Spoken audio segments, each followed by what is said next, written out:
tingin mo, meron ka pa bang hindi na-try o gusto mo pang i-try? Like ngayon, nagpa-podcast ka. Other than that, meron ka pa bang gustong i-try?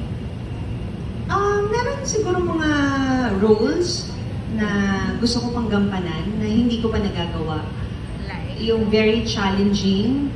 Siguro another challenging role na makakapagbigay sa'yo ng acting award ulit.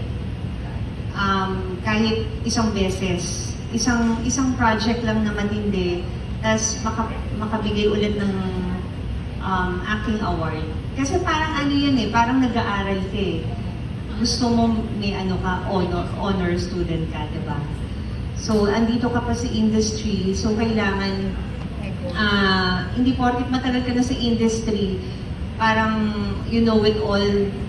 Kaya yun nga yung sasabi ko, china-challenge ko pa rin yung sarili ko. Nasa-challenge pa rin ako sa ibang roles na, yun, yung mga gusto kong gampanan. I hope magawa ko rin someday.